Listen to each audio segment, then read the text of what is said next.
Hey, what's up, everybody? Welcome to the Grayzone. Max Blumenthal here with Aaron Mate. And it's Friday night. Thanks for joining us. You really don't have anything better to do than this. And I mean, honestly, if you watch US media, you need this because it's excruciating. It is just a preview of the insanity that will ensue if Donald Trump wins.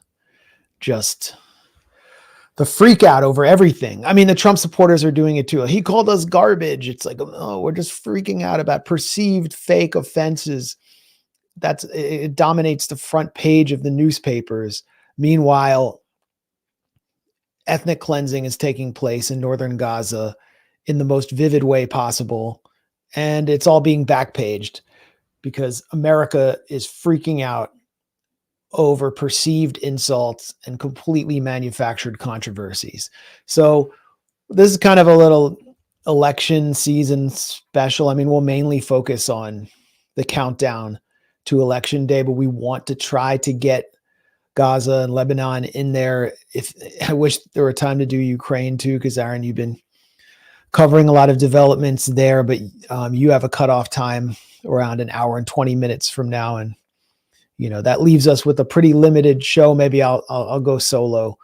We'll see what happens. But I actually didn't even bring our show notes up yet because I rushed into it so much. I wanted to be on time for everybody for once. Well, Ukraine, I mean, we don't even have to cover it, but just Ukraine is same old story. The Ukrainian military is collapsing. Russia is making huge advances. Russia's taken more territory, or took more territory last month in October than at any point in 2 years.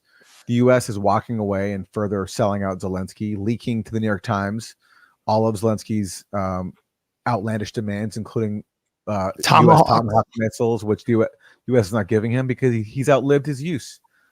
He's running out of people to sacrifice, so the U.S. is basically leaving him hanging, as you could have seen predicted here at the Grayzone from the start. And unfortunately, very few people in the U.S. media were willing to acknowledge that Ukraine was always being used for the open goal of bleeding Russia. And now we're seeing the inevitable result.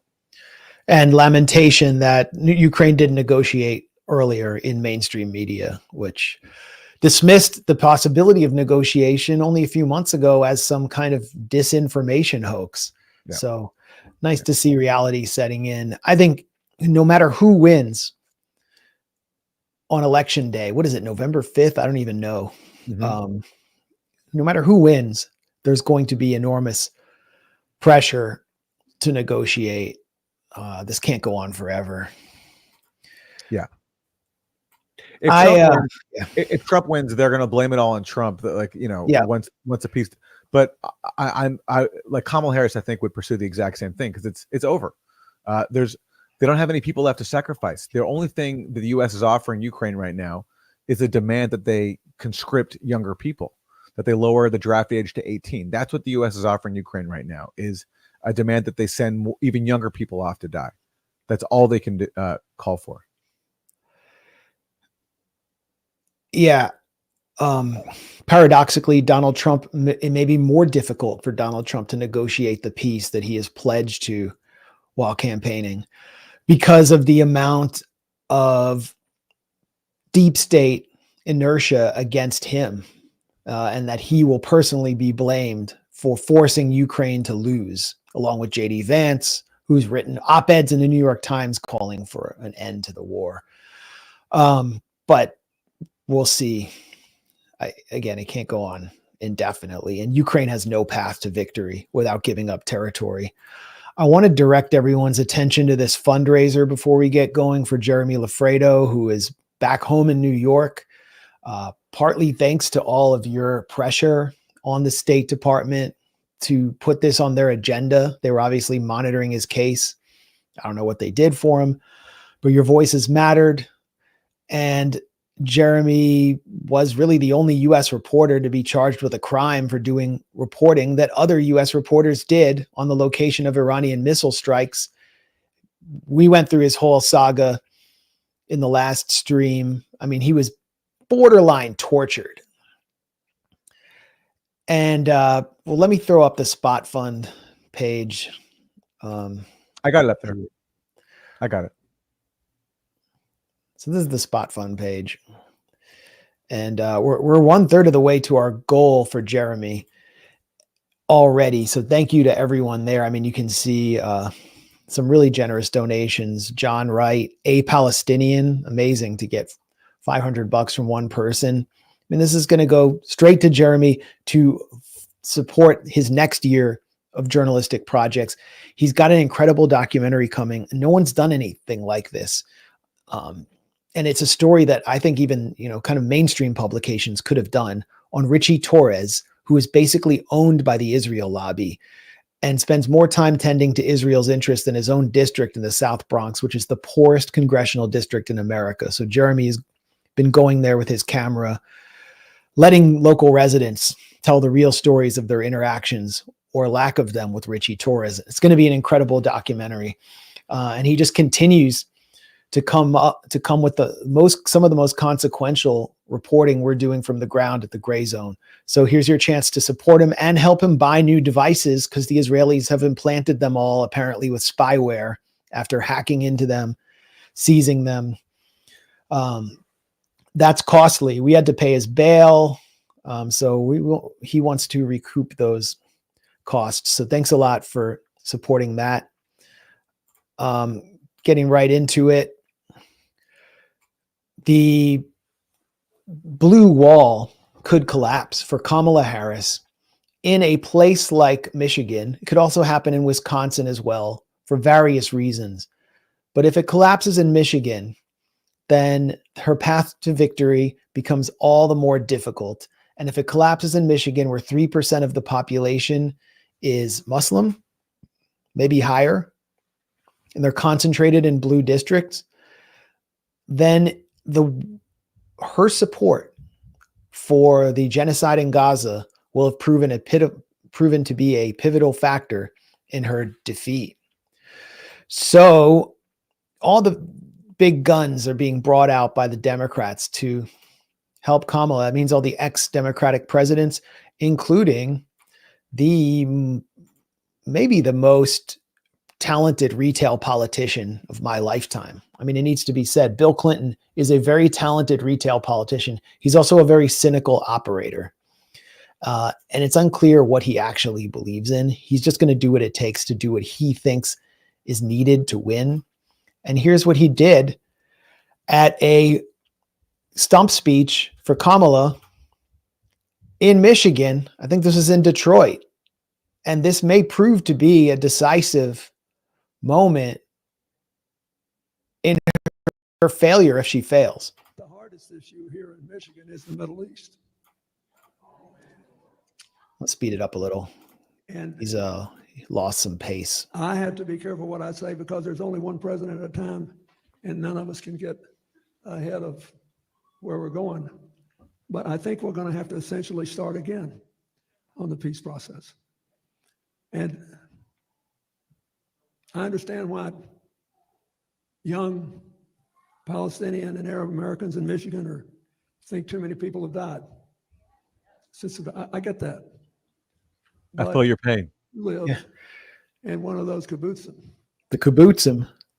In Israel, right next to Gaza, where the people there were the most pro-friendship with Palestine, most pro-two-state solution of any of the Israeli communities, were the ones right next to Gaza. And Hamas butchered them.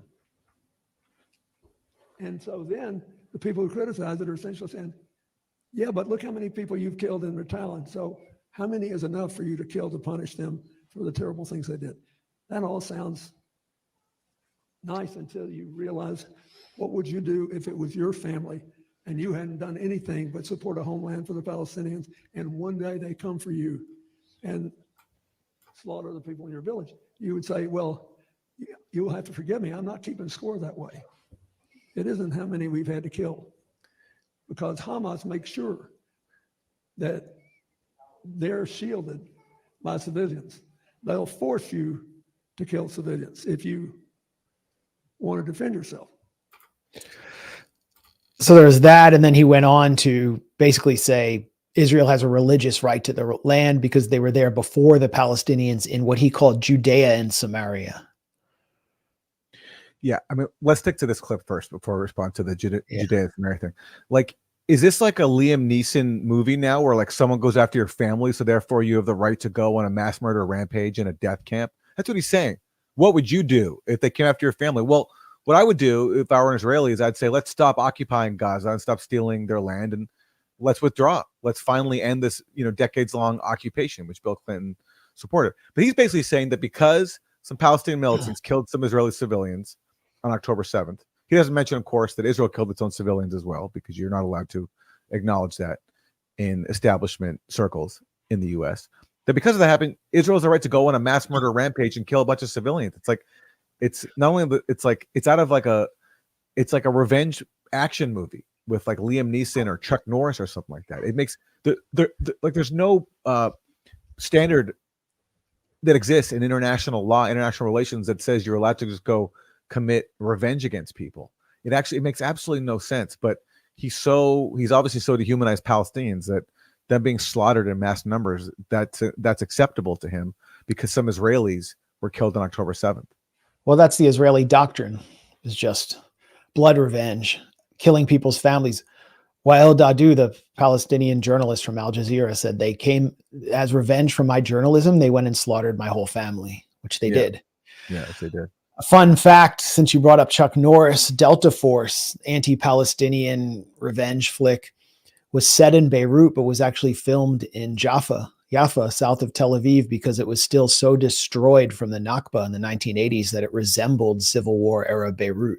Wow. And it was produced by Israeli sleazebag producers who made a lot of those films. I think, remember Red Scorpion with Dolph Lundgren? Yeah. You know who the producer of that was? No. Jack Abramoff. Oh my God. That crook, the guy, he was like indicted eventually for. Yeah.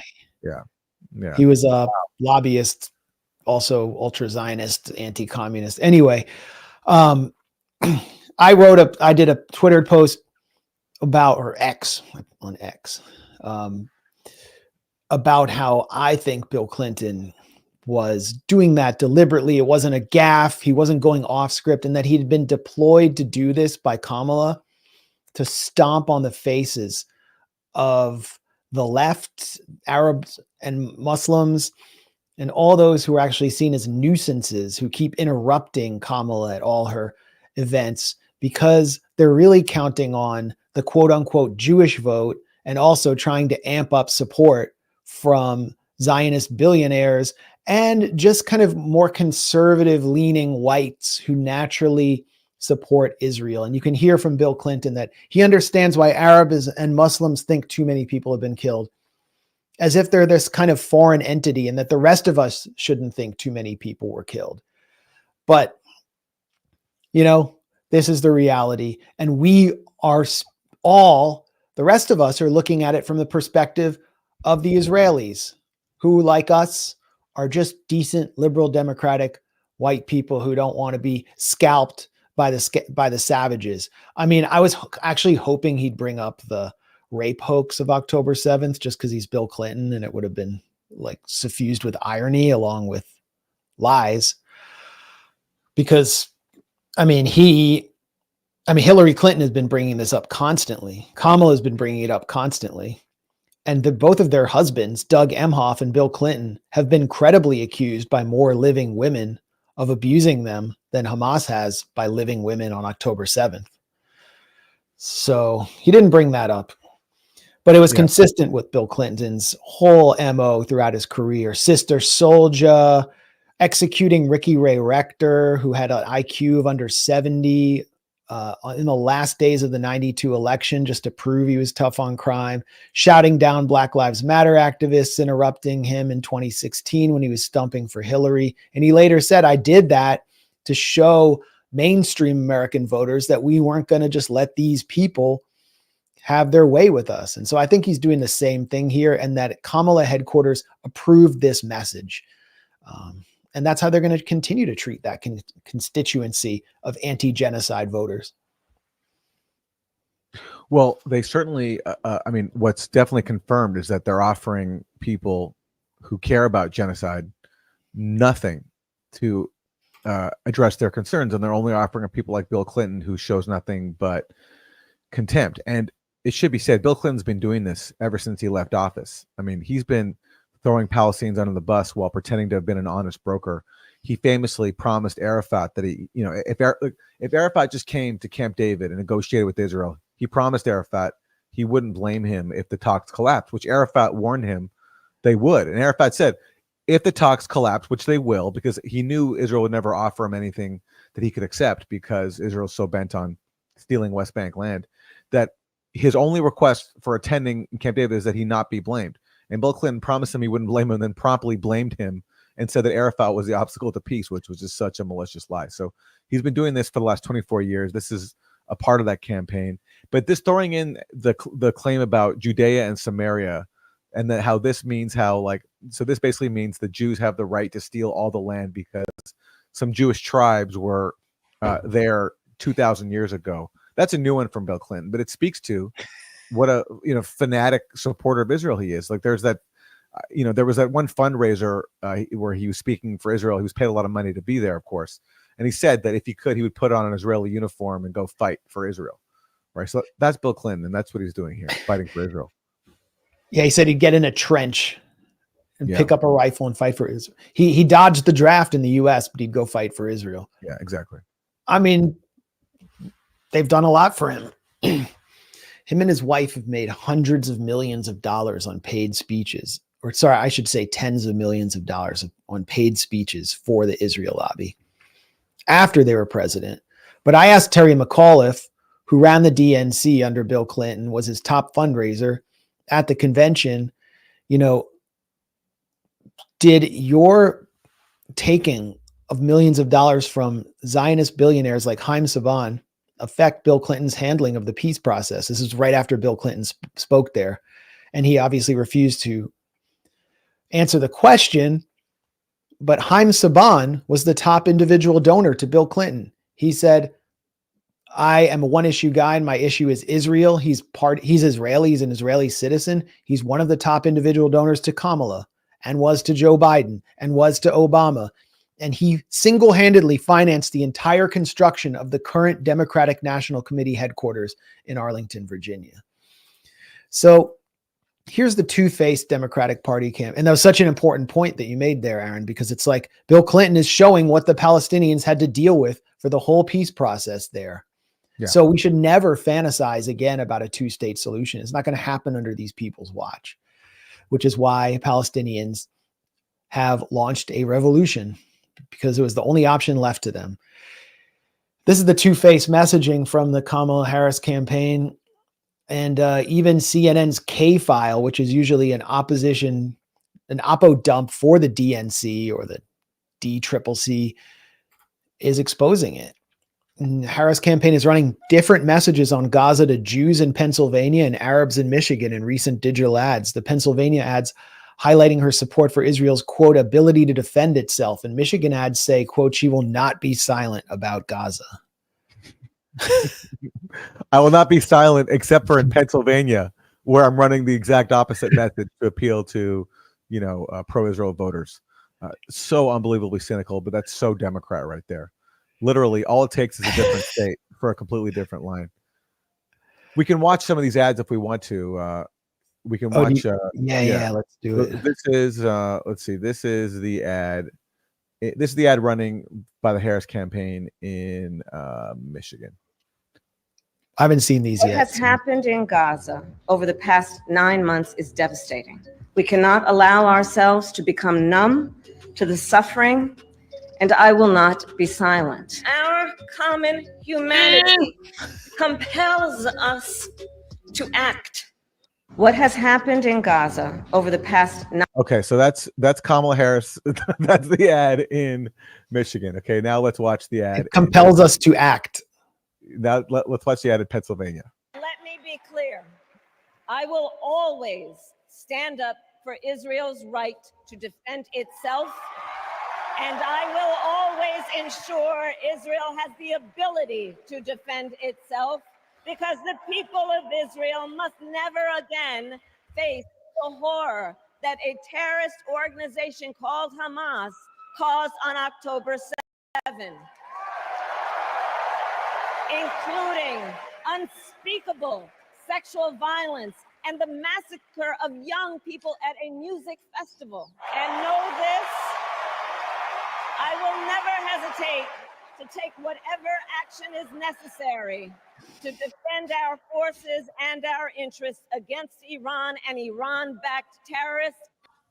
So that's the difference right there. Good catch by CNN. Totally different messaging depending who the audience is, and this raises the classic quandary when it comes to is it better or not to have your, if you're a progressive, if you're someone who cares about the world, is it better to go up against a liberal or a someone more to the right, like a Republican?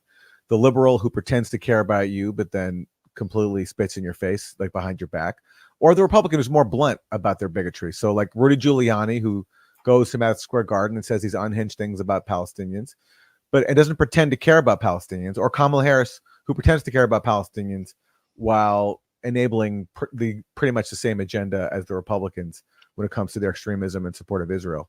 It's like, what do you do in that situation? But that's the Kamala Harris campaign right there, just totally two-faced. Yeah. And at the same time, I mean, there are messages from their proxies like Bill Clinton, which are telling us exactly what they will do when they get arrested, when they get elected and maybe arrested. We've also seen Chuck Schumer signal that he wants to pass the Anti-Semitism Awareness Act, which is a step towards criminalizing anti-apartheid speech or pro-Palestine speech in the lame duck session before either Kamala enters office or Trump enters office after the election. So it's another signal. But then here's Obama. This is one of the main messages that we're hearing from the Kamala headquarters, the people that are basically controlling her and shaping the messages. And it's like, let's focus on something else. If you're a Christian and you care deeply about the abortion issue, I understand that, but You're so folksy. does that mean you'll support somebody who seems to violate pretty much every precept of the Ten Commandments? If you are a service member and you're somewhat conservative and you're used to voting Republican, I can understand. But somebody who genuinely does not believe in duty and honor and does not understand why anybody would sacrifice themselves on behalf of their country, why would you do that? I should have started it here. American, and you're upset about what's happening in the Middle East, why would you put your faith in somebody who passed a Muslim ban and repeatedly suggested that somehow you weren't part of our American community?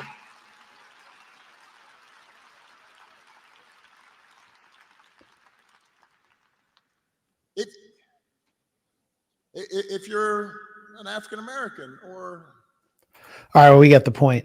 God, has this guy ever said anything that he actually means, and even spoken in like a sincere way? Because he's doing his preacher imitation there, which I think is an insult to preachers, because he's appropriating their cadence, which is not him. Everything about he's from Hawaii. He's from Hawaii, yeah, exactly. And then he came up in Chicago and spent some time in New York and Boston when he was at Harvard. So, but he's got a Southern accent. Yeah, yeah, like Hillary Clinton when she goes to the South. He sounds. It's like like he kind of is.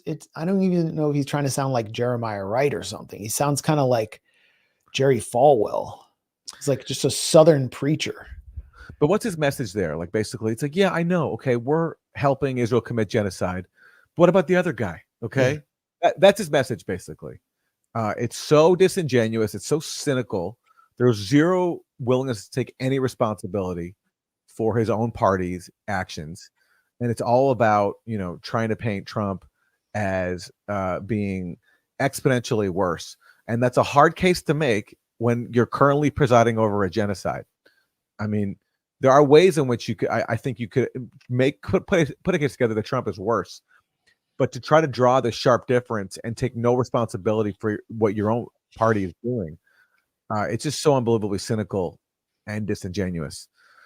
But that's Obama. The same messaging from Kamala Harris today on the tarmac. She was there to talk about this fake controversy that the Democrats have cooked up over Trump saying something completely legitimate, which is that Liz Cheney is a warmonger and a chicken hawk who has never been to war, but loves to send people to die in war, and that she should have to face guns in her face and that she would fold in a second. She should have to see what it's like to be at war.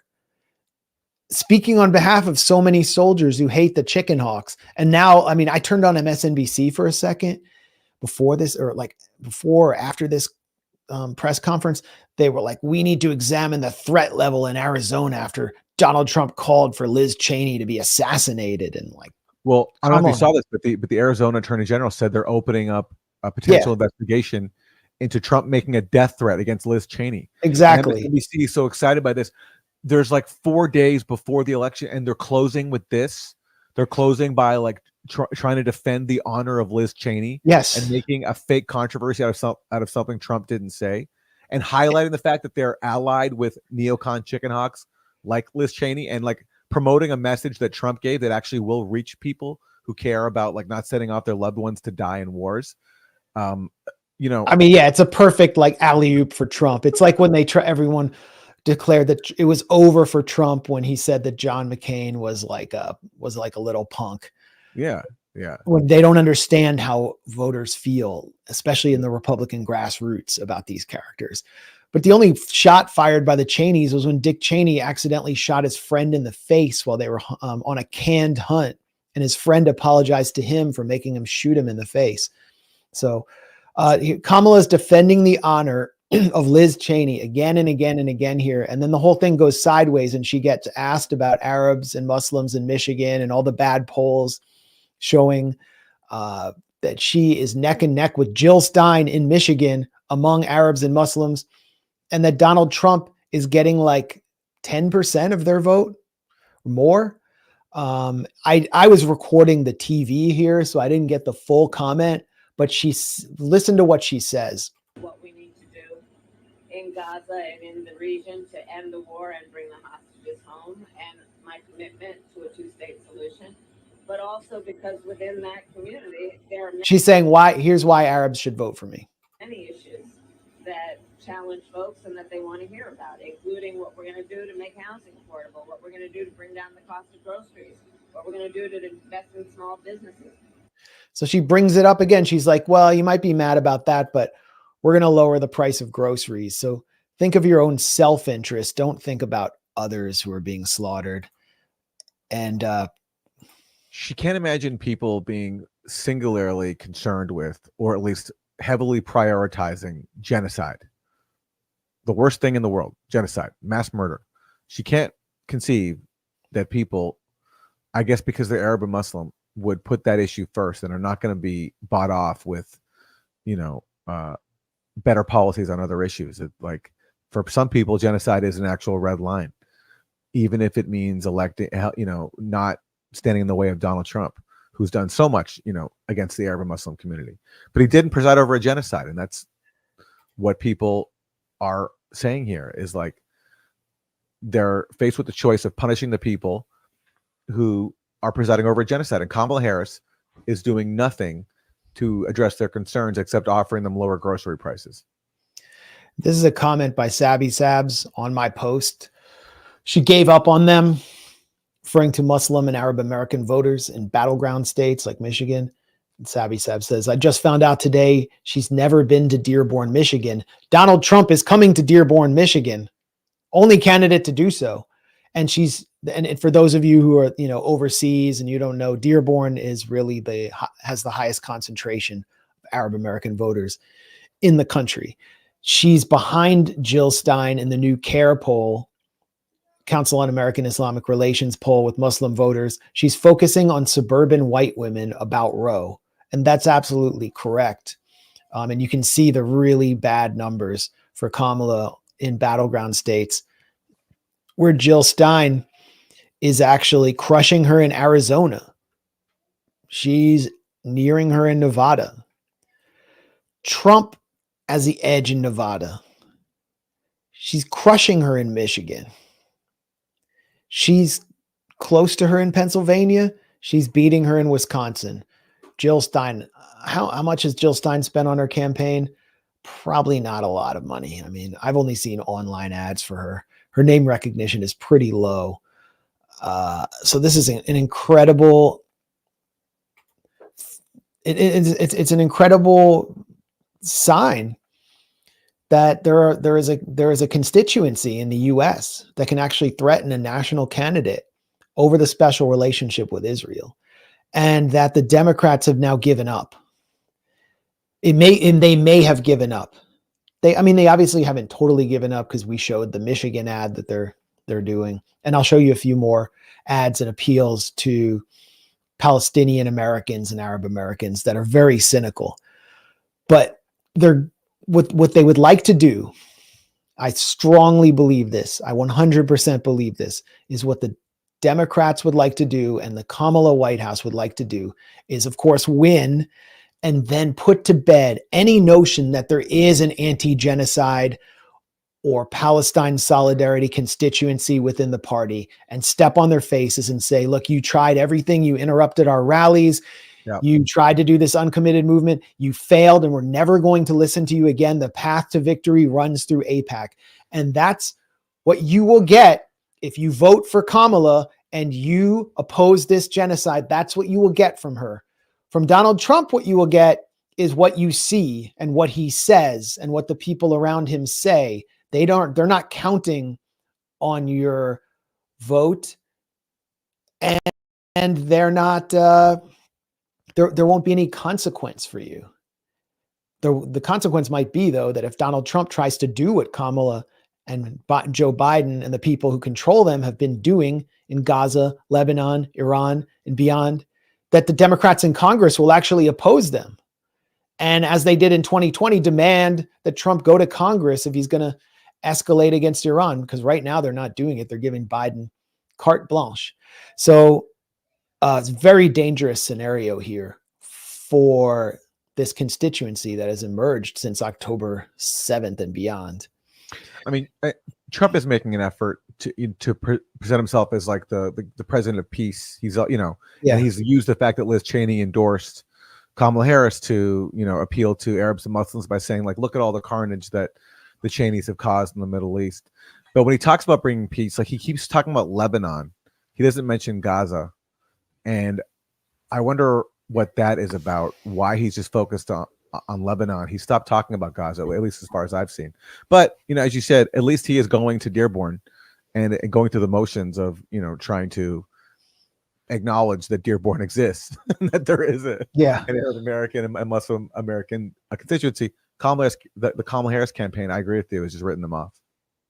Yeah, and remember, Arab Americans and many Muslim Americans were in the Republican camp before the Patriot Act and the Iraq War because of social issues. And a lot of them want low taxes because they're small business owners and entrepreneurs.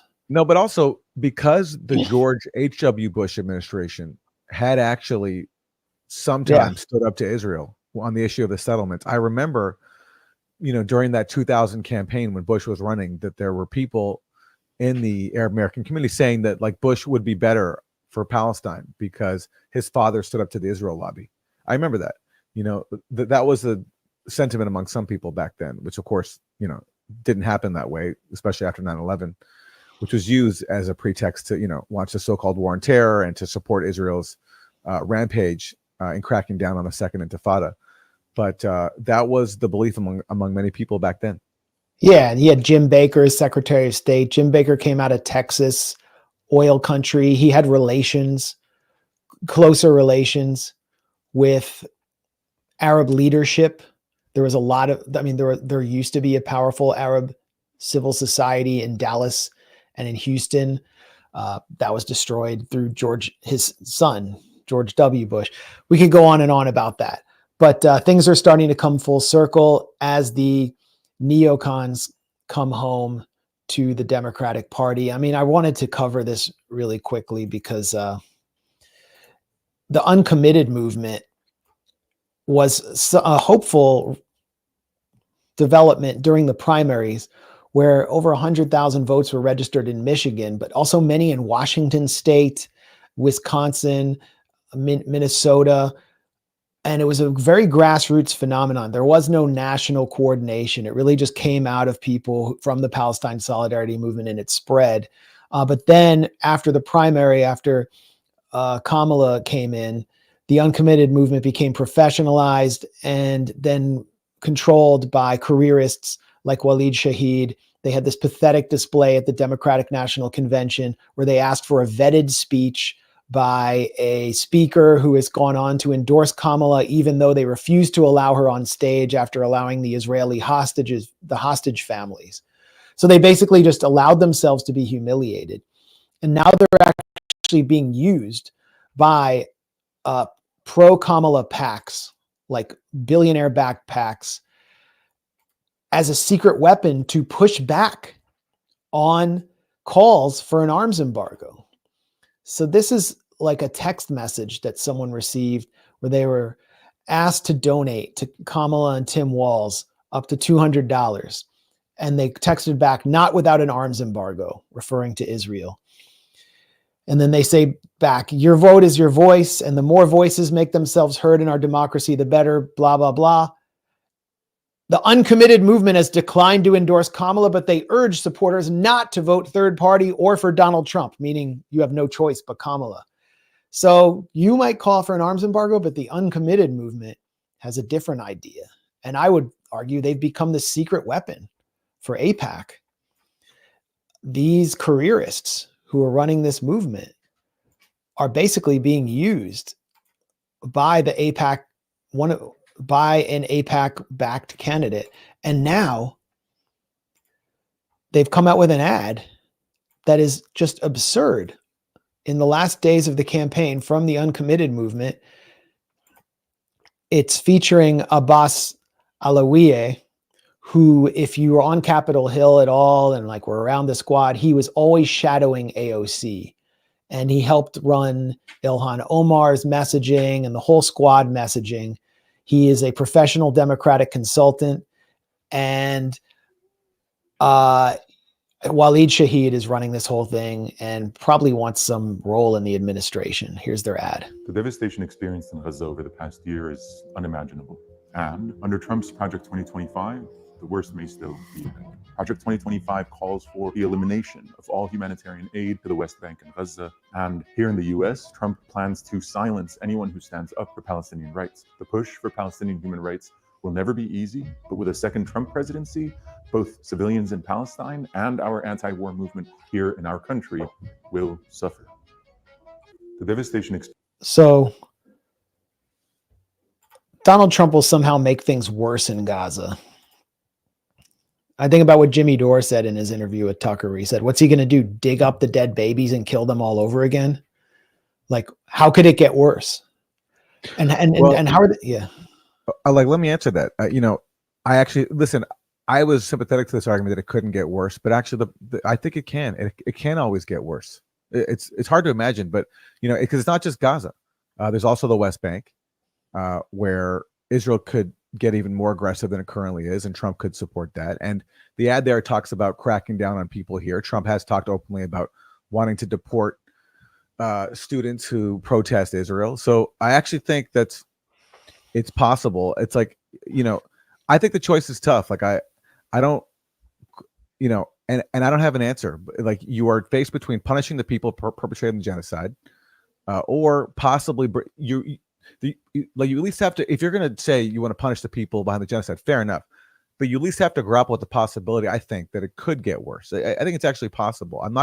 I was ruling that out, but I'm actually not anymore, because look at the people around Trump. Like, look at Giuliani, his meltdown at MSG. Look at the donors who Trump is beholden to. Look what he did when he was in office. it's actually possible. Trump and Kamala Harris is not Joe Biden, not a lifelong devout Zionist like Joe Biden is. So I think it's fair to at least raise the possibility that Trump could be worse. It would take a lot of creativity on his part to make things worse for people in Gaza. But you don't vote based on a hypothetical that's extremely debatable. And if you are a political movement with power at the grassroots and you're a bloc that can influence the party, then what you don't do is go to bat for them and endorse them and try to trick your constituents into believing you're not endorsing them when they have given you nothing. You've made demands, they refuse them, and you do it anyway. So why would they give you anything after they win? It just doesn't make sense. That's not how you negotiate. And it is reminiscent, actually, of what the PLO, Palestinian Authority, did at Oslo, where they never got final borders, they never got a map, and they agreed. Hanan Ashrawi was in Ramallah and said all these guys came back from Tunis and didn't even know what the settlements were, that we were surrounded already and that, it was going to be impossible. So yeah, okay. Yeah. Well, that part I agree. It kind of reminds me of that. And you have to also consider that this is not a movement anymore. It's like a professional part of the Democratic Party. And it shows how the Democratic Party is just where all grassroots movements, particularly anti-war movements, go to die. Obama killed the anti-Iraq war movement. Yeah. He destroyed it. Yeah. So the part I agree with, it's true. If you're going to be uncommitted, if you're going to have this movement where the whole point is to show that you're not going to give your vote to the Democrats when they're facilitating a genocide, then you have to see that through. Then you lose. Like, no one's going to take you seriously if at the last minute on election day or approaching election day, you start campaigning for the Democrat you vowed not to support. I agree with that. Like, if you're going to be uncommitted, you should go all the way with it. I guess it's just individually, I think people, people who care about this issue do face a choice that is not easy. That's all I'm trying to say. Palestinians face a choice that's not easy too. And, I don't lecture to them like Peter Beinart does just a few years after he was writing op-eds with Alan Dershowitz on how to divide up the West Bank into 3. But I know they face a choice, a tough choice, which is to accept siege and not be slaughtered immediately, or to take up arms and resist and face the inevitability of crushing violence from one of the most powerful militaries in the world. All these tough choices are on the table for everyone. My preference here, from a strategic point of view, is to go back to the Democrats in 4 years and say, you lost because of us. You can't do this again. And here is what you're going to have to do to earn our vote. Arms embargo, sanctions, etc. All that stuff Frederick Douglass said about demands is true. And the uncommitted quote unquote movement is not heeding those just basic political strategies. So yeah, I mean, there could be some pain under Donald Trump. He is saying that he'll deport people who are foreigners who go to Palestine solidarity protests, but that also has to go through the courts. Right. Giuliani says crazy stuff. Giuliani's, all his properties are just seized by the government. I mean, there's going to be so much inertia against Trump. He's going to be bogged down in like Bannon war room stuff for his whole presidency. He's going to be in survival mode.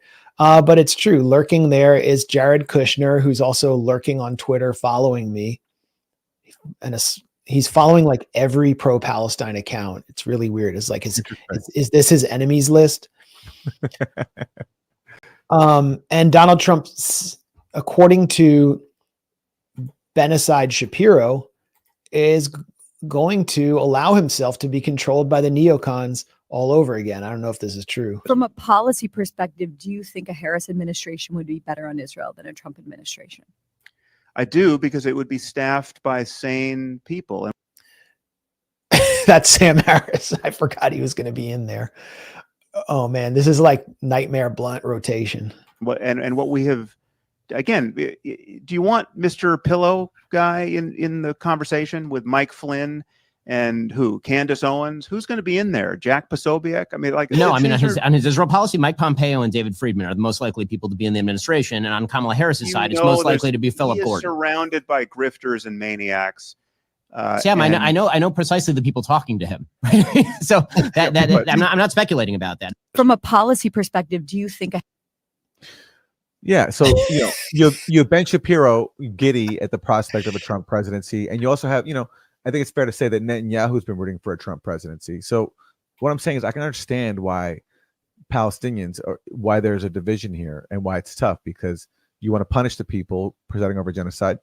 But if you do that, you're also possibly helping give Netanyahu what he wants. And who wants to help out Netanyahu? I'm just saying it's a terrible, this is my point. It's a terrible choice that people have. It's an absolutely terrible choice. Yeah. You're not voting for the lesser of two evils. You're just voting for like a different variety. But I think on the issue of on the Middle East, they're basically going to be the same. And if anything, Trump just lifts the mask a little bit more, will openly call for the annexation of the West Bank, exposes Israel as an apartheid state. Things are going to accelerate one way or another. Trump will be more entertaining. Biden will be gone. I don't know how much longer he's going to last, but we won't have a president that just tried to eat 4 babies. This is him trying to eat a baby dressed as a turkey. Is that a turkey baby or like he's like dressed as a chicken. Kind of cute. He's trying to eat another baby's foot. I miss this guy.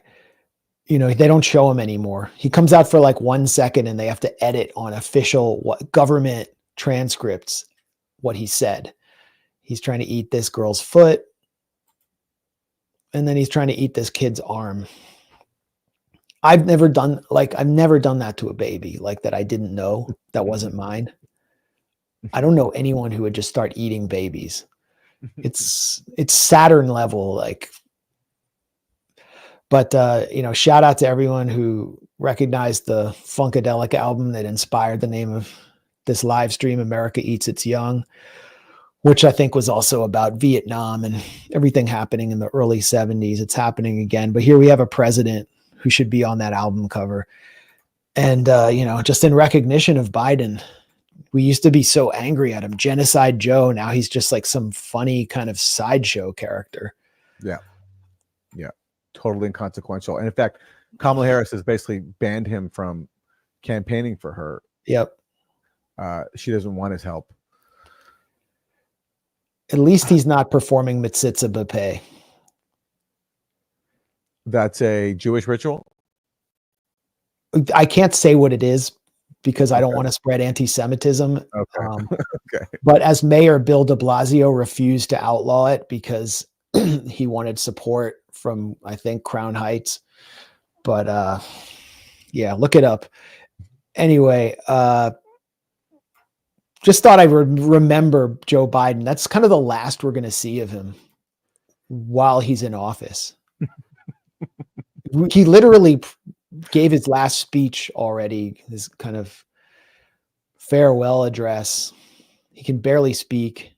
This is who's been in charge this whole time. He's technically president. And he's the one who threw the initial load of coal into the genocide train that's been charging through Gaza. And now it's going to be handed off to either Kamala Harris or Donald Trump. And 200,000 people have unsubscribed from the Washington Post because it refused to support Kamala Harris, which I totally welcome because I want the Washington Post to be totally destroyed. And it's just it's an evil institution, but they unsubscribed for the wrong reason. And no one's really telling the truth about what's going on here with the Washington Post. I don't know if you have a take on it before I offer mine, but I didn't really pay attention, but I just say Like, first of all, why does everyone care about the Washington Post's endorsement? It doesn't move the needle. Like, no one's going to be swayed by the Washington Post editorial board. First of all, like, nobody reads to begin with anyway, just period, anything. No one reads that because people's attention spans are so shot. Yeah. And no one's going to care about the Washington Post editorial board. So why this huge outrage about the editorial board not endorsing Kamala Harris? And why do we revere these institutions that deserve no respect? That's beyond me. Yeah. They care because they subscribe. It's like why the Washington Post adopted "Democracy Dies in Darkness" as their banner slogan after Trump was elected. Because democracy is seen within resistance liberalism as synonymous with the Democratic Party winning by any means. And it doesn't have anything else assigned to it.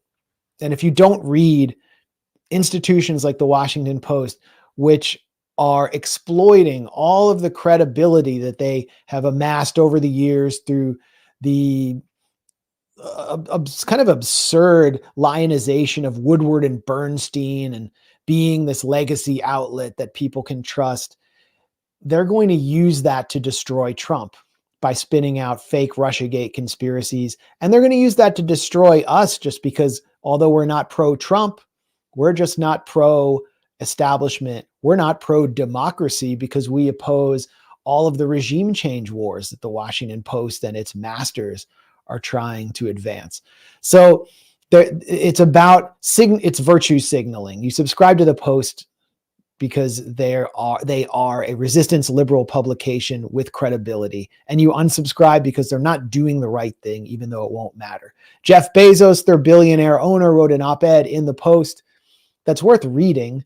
And he said, well, of course the endorsement won't sway anyone. So why does anyone care? And it's not fair to note that the CEO of Blue Origin, which I own, which is a military contractor and space contractor competing with Elon Musk's SpaceX, met with Donald Trump last week. And so let's say that Jeff Bezos, what he's saying is true. It doesn't matter, because the reality is that Jeff Bezos's most lucrative contracts, a lot of them come through Blue Origin, but they also come through Amazon to, for example, host the CIA's cloud. They have a massive contract with the NSA.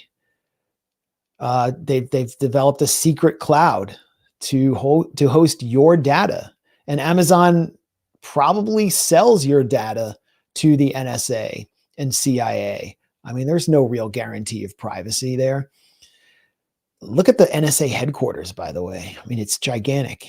It's surrounded by parking lots. You can't really see it from the road. A $600 million computing cloud built by an outside company, Amazon, was considered a radical departure for the quote unquote intelligence community, the CIA. But for Jeff Bezos, it's very lucrative. Who's going to control the CIA in January? Who's going to control the NSA? Amazon's bidding on huge Pentagon contracts. We don't know who's going to control it. So, I mean, Jeff Bezos, he's not an ideologue like Elon Musk or Mark Cuban. He's not going to cast his lot with one of the two parties. He's going to just be a businessman.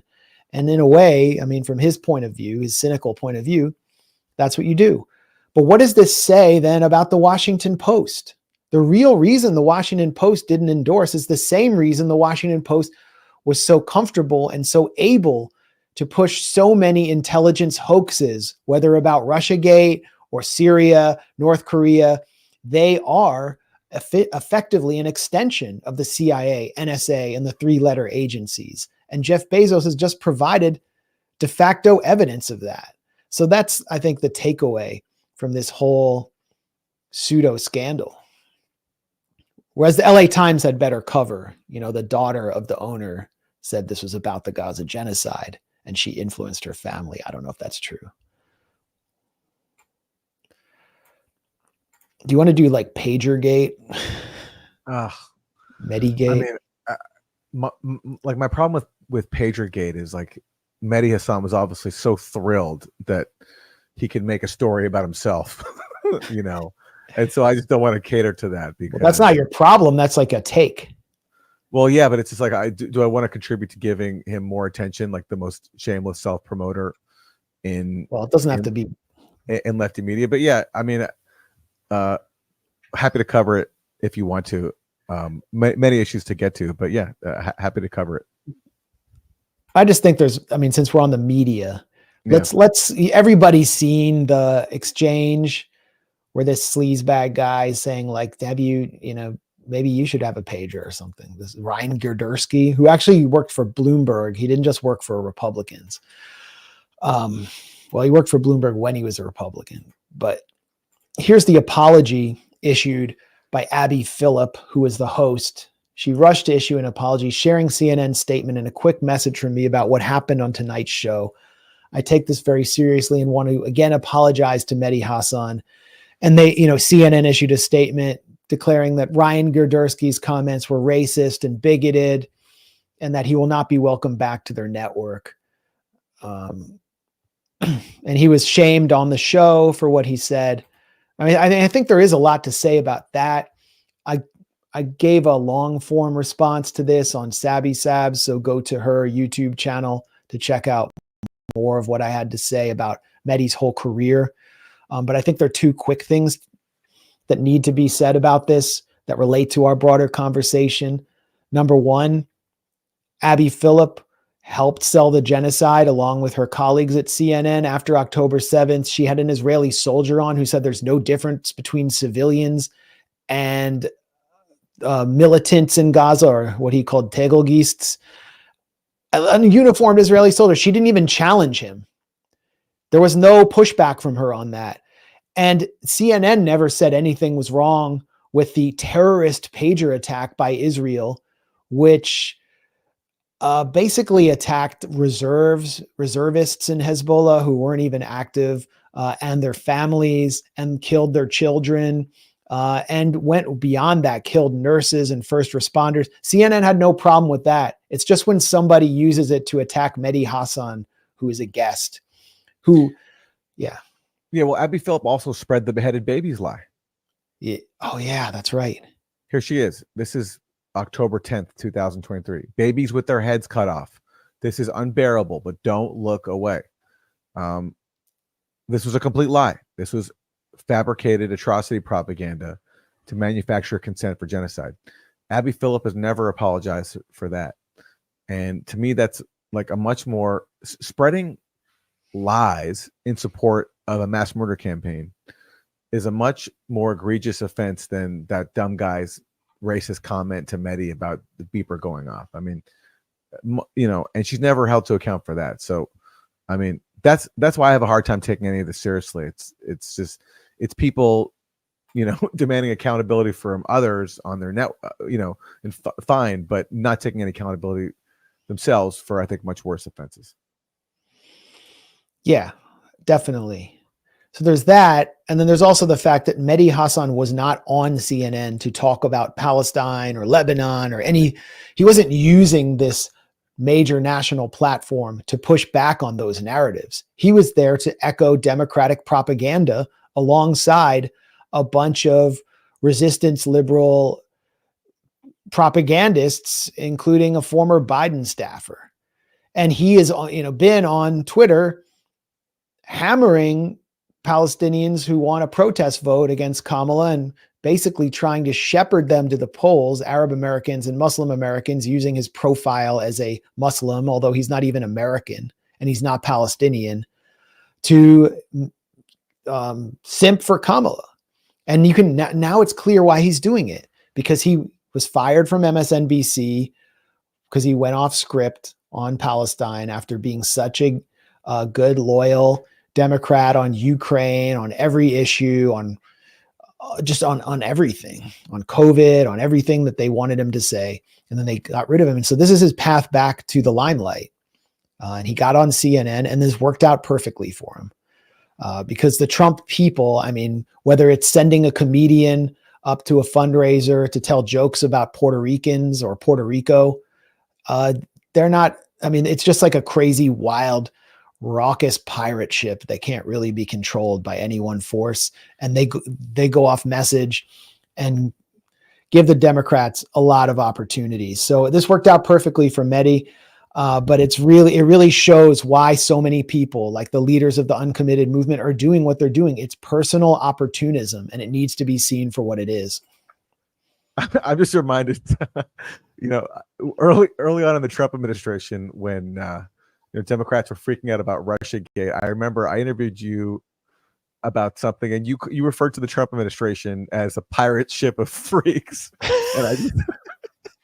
That's when they had like Sebastian Gorka and I always just thought that was so funny. The pirate ship of freaks, and that's what everyone's freaking out about. That's like the new Hitler, right? It's like or because the new Nazi regime is like what really are a pirate ship of freaks, of like just like a kooky collection of people who now we're told are like Hitler reincarnate.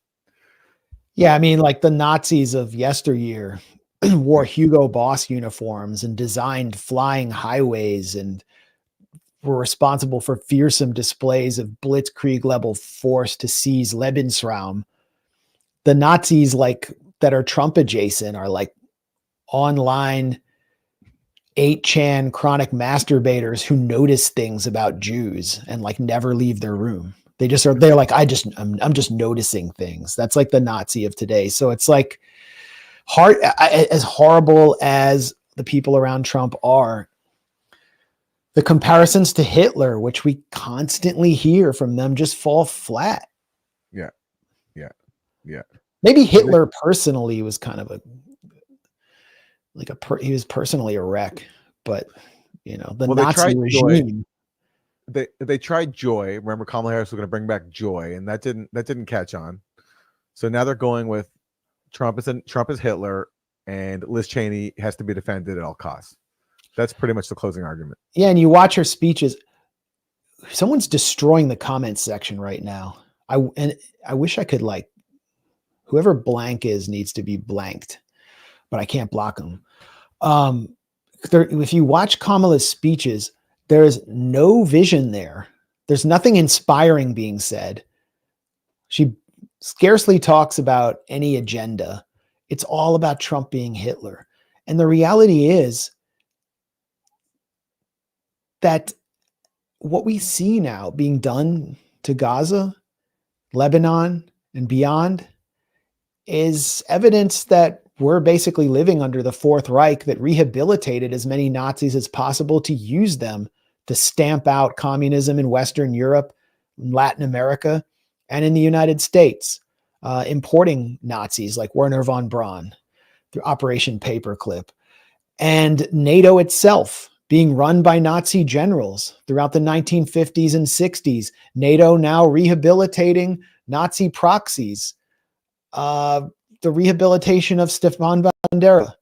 And what we see, the kind of sadistic genocidal violence carried out by Israel, which is completely tolerated by Berlin, Brussels, and Washington under putatively liberal administrations, makes it even more ridiculous that one faction is calling the other faction, which is less ingratiated itself with the national security state, fascists or Hitler. Like the current administration is fascist. It's just hiding it behind a rainbow flag.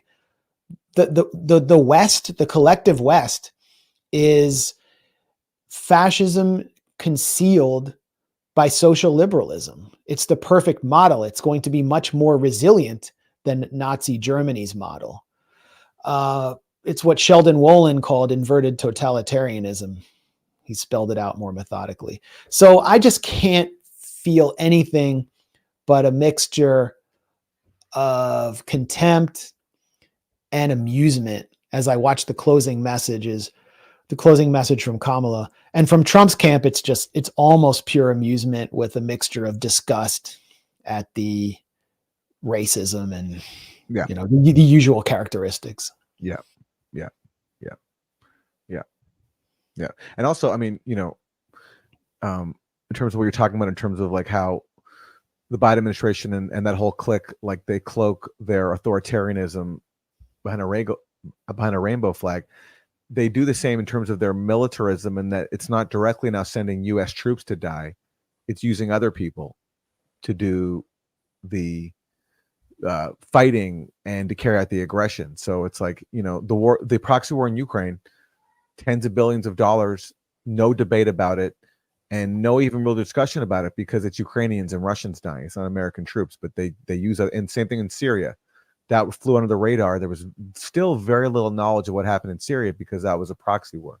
So that's also their way of doing things now. It's like it's incredibly nefarious, and it's dangerous because it's hidden from us and it's dressed up under a different guise. So, in Ukraine, we're just helping Ukraine defend itself. There's there's nothing else to discuss. All the context of a 10-year war preceded by a US-backed coup, all that's gone. And Gaza, the same thing. We're just supplying the bombs to Israel, but we're not directly involved. And so it makes it a lot easier to carry out. Right. Absolutely.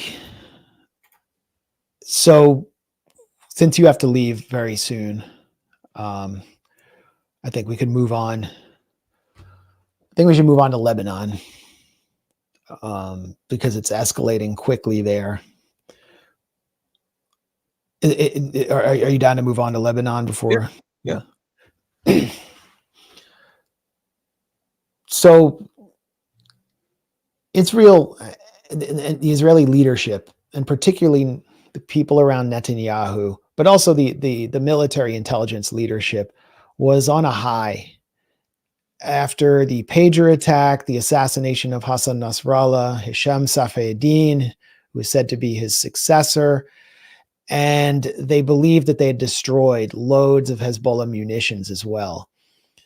But things are not going very well for Israel in southern Lebanon because they're a fake army that relies entirely on air power, which is itself reliant on an air bridge from the U.S. for what the Brown University Watson School for the Study of Warfare has shown amounts to $23.8 billion of weapons rearmaments for Israel since October 7th, including hundreds of millions of dollars of 2,000-pound bombs. Lebanon doesn't have an air force. Hezbollah doesn't have an air force. They have a few man pads. They don't have any anti-aircraft missiles. So Israel's bombing Tyre. They're bombing Baalbek. They've called for the entire population of Baalbek to leave. And of course, they're saturation bombing southern Beirut's Dahiyeh neighborhood. But in the south of Gaza, where they actually have to fight infantry face to face, things are not going very well. And they've been unable to do anything but blow up some villages on the immediate border. And here's Yair Lapid, the opposition leader, or an opposition leader,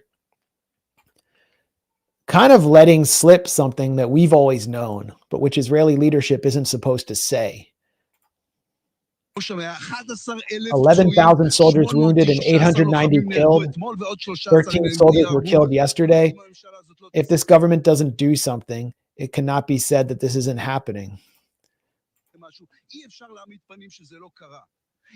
It cannot be ignored that 11,000 soldiers are wounded and 890 have been killed. Can it be said that everything is fine? The army doesn't reveal anything. This, the data, and this is the amount of injured and dead. There's a limit to how much we can accept. Alternative realities, these are the true facts. If you have any doubt about the given data, then you have to go to the Tel HaShomer, Ichalov, or Rambam hospitals, which are the hospitals where you see helicopters flying in from Lebanon filled with injured and dead Israeli soldiers. So the body count is increasingly unpalatable for Israel, particularly, well, exclusively in southern Lebanon, where their infantry is attempting to take out Hezbollah tunnels, and then they're blowing up Hezbollah villages. There was a funeral for one of the Israeli soldiers who was killed in southern Lebanon.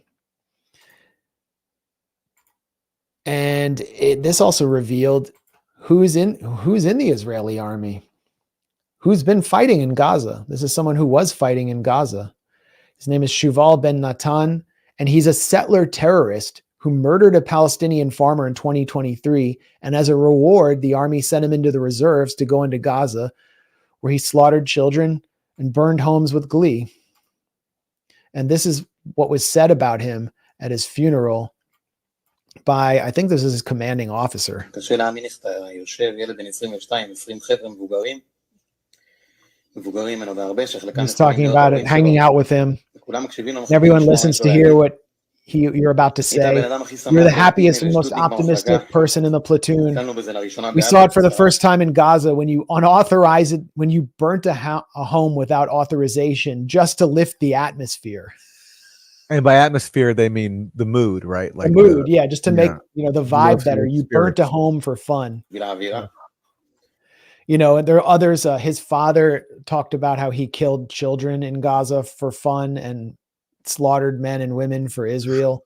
I mean, this was all being spoken openly at the funeral of this settler terrorist.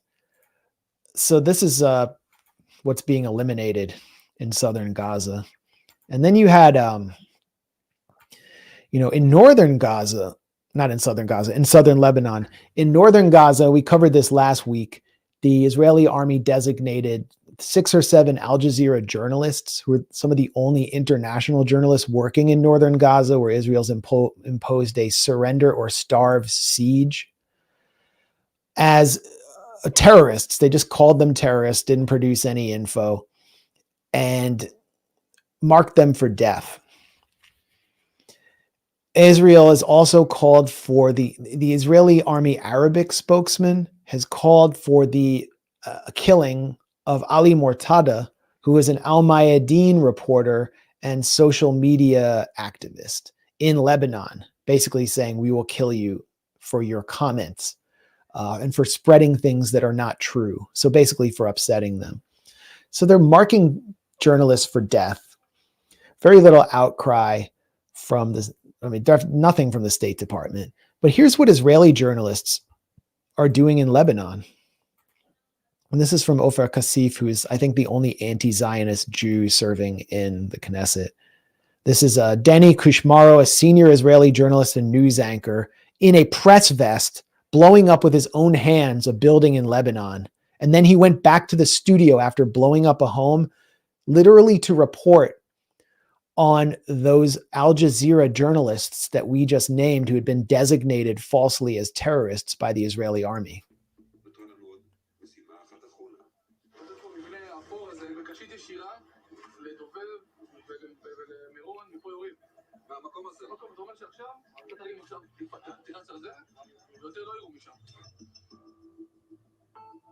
There he is.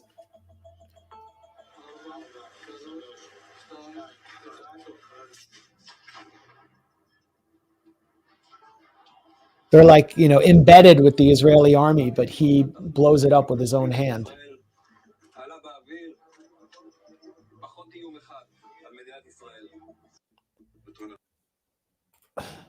So every accusation is a confession with the Israelis, it seems. Aaron, I know you got to go in the next few seconds. Anything do you want to close with or want to say? No, it's just the consensus message that we got from corporate media after Nasrallah was killed was that Hezbollah was over. This is the time to pounce. The Biden administration apparently really thought so too, because they've been insisting that Lebanon accept Israeli demands, that Israel has the right to basically use force in Lebanon whenever it wants. But we're seeing there with all these Israeli soldiers being killed on the battlefield that Israel cannot impose its demands by force. And of course, what's it been trying to do is just target civilians, as it's always done in Gaza and in Lebanon. But it's not working. And it underscores that when you're a colonial power, you're so consumed by hubris, you can never really understand your enemy. Whereas if you're on the receiving end of the colonial powers of violence, you do have a much better understanding of their enemy. That's my understanding of how history works. And I think we're seeing it now on display in Lebanon. Definitely. That they don't have a way out, and they don't have a clear way out of Gaza either.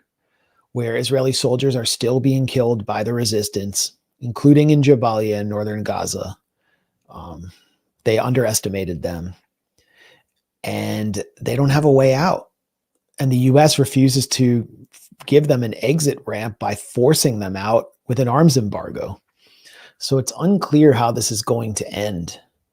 And it's unclear what's going to happen next with Iran. At any moment, Israel's threatening a preemptive strike, and Iran has pledged to respond.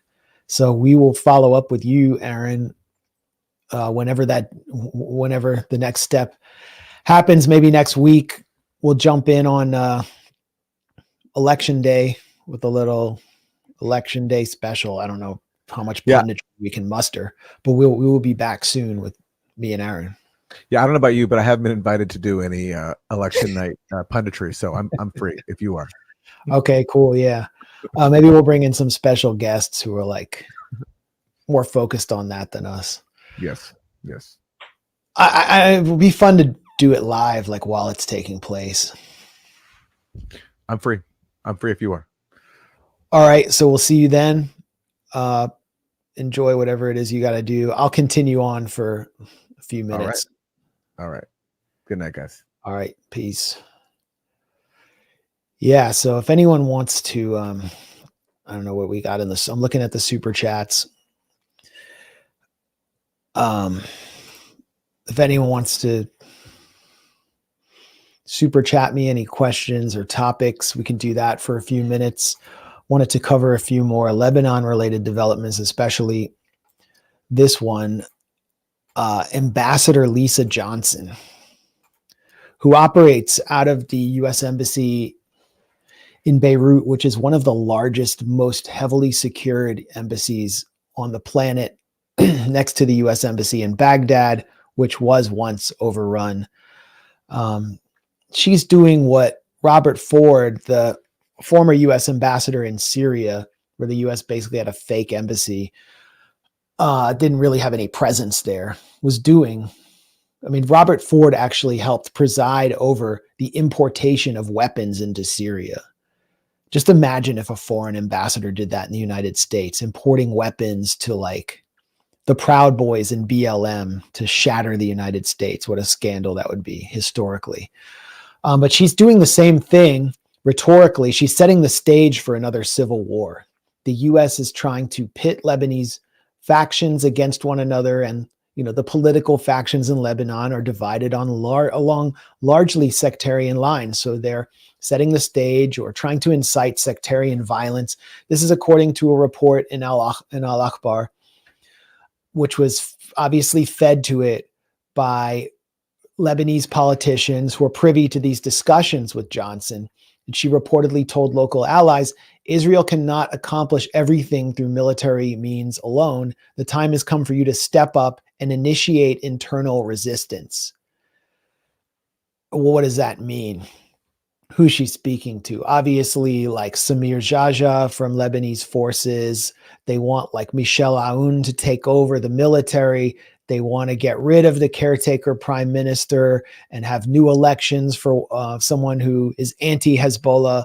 They're completely interfering in Lebanese politics, and they're using the violence of the Israeli army against Lebanese civilians as leverage, which is just so disgusting and so revealing of the true essence of U.S. diplomacy, which is that it's always accompanied by violence, or so often accompanied by violence. The U.S. representative is preparing the country for a post-Hezbollah era. And it's for the same reason that Macron is pushing massive arming of the Lebanese army, which is withdrawn from the south. The Lebanese army is formally forbidden from defending Lebanon's sovereignty from Israel. This, illustrates the point that Aaron made partly, that, so much of the thinking of the U.S. and Israel is informed by hubris and arrogance. They constantly think they can overrun Hezbollah, but it never happens.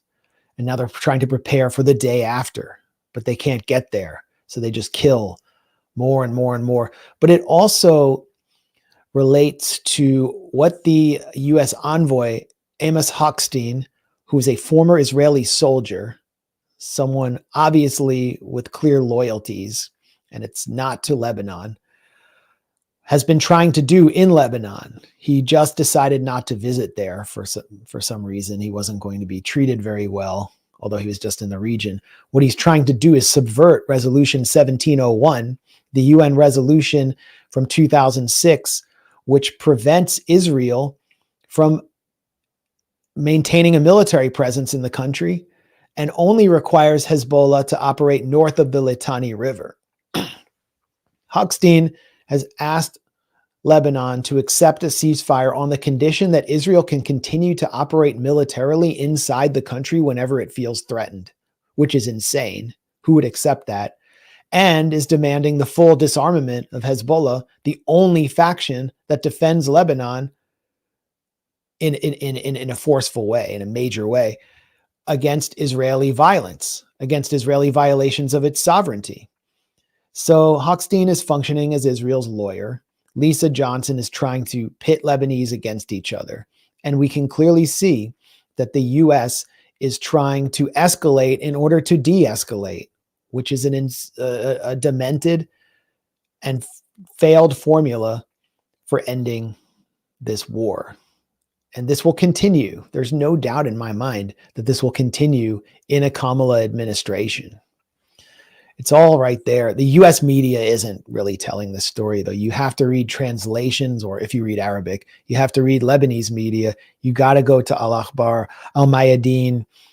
And I mean, Al Jazeera is finally doing a decent job on this after its Arabic network incited violence against Shia people throughout the Syrian dirty war. It's kind of amazing to see them turn around. Let's see what we got in the super chats. This is a great question. Do you have any thoughts about Evo in Bolivia and what is happening in Peru?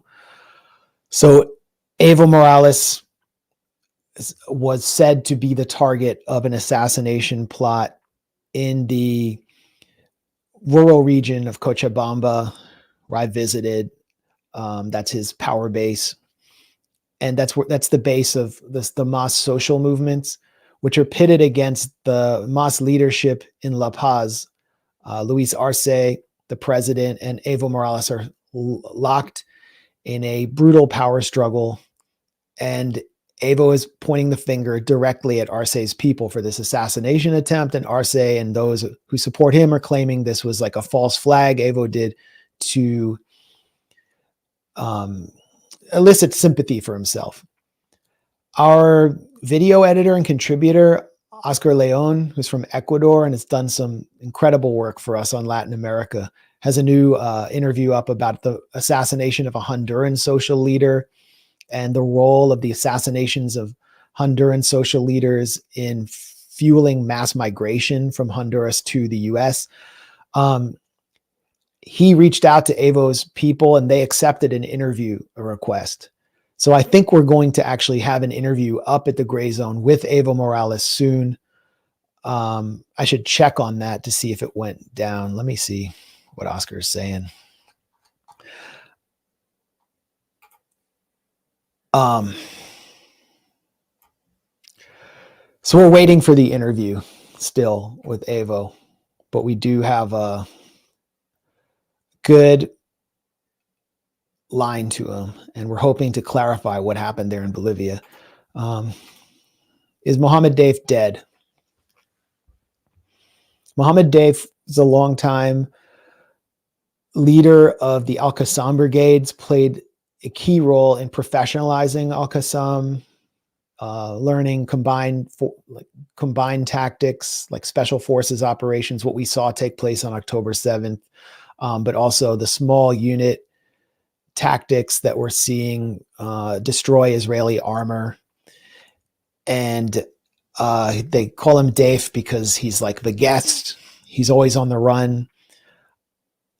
I've talked about it before in 2014, being a neighborhood away when Israel dropped a bunker buster bomb on an apartment that he was said to be in, killed much of his family. He survived. He survived like 4 or 5 assassination attempts.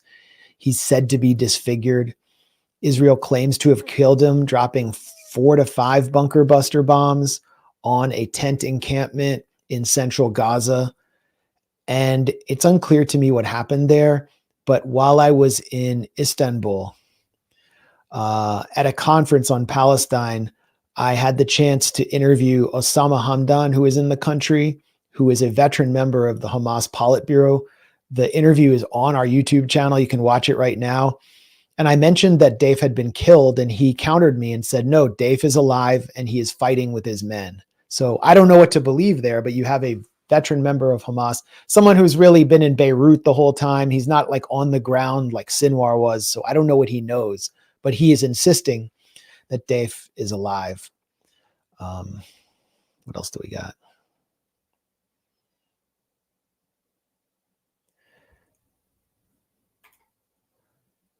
Someone wants to see Aaron on comedian Dave Smith. Dave Smith invited me on, but I don't know what happened to that. So Dave, if you're watching, let's do that interview. Is Tucker Carlson connected to the CIA? Well, if he was before, he isn't now. I think he said he wanted to, or he interned with them when he was in college. His father, Richard Carlson, certainly was connected to that world, but they seem to have diverged ideologically. Tucker doesn't want war with Iran. He's said so on the record. And we all know he's close to J.D. Vance, and J.D. Vance just stated his opposition to war with Iran, which I think is sincere, although J.D. Vance has bent over backwards to do whatever the Israel lobby wanted since being tapped as VP. This whole Tucker and the CIA thing seems kind of ridiculous. Tucker is connected to the Trump campaign. And people around Donald Trump are definitely seeking to establish their own private intelligence networks. I mean, you've got Eric Prince there, who used to run Blackwater, who's seeking contracts anywhere he can and is very close to the UAE, as Jared Kushner is, and Peter Thiel, who refuses to answer questions in public about the role of his AI systems in Israel's genocide and gets extremely nervous. So I think that Tucker plays a role of offsetting the influence of these devious and genocidal warlords that are close to Donald Trump. Again, and it's as I said before, it's like a pirate ship. Anyone who can get on the ship is vying for control of Donald Trump's decision making.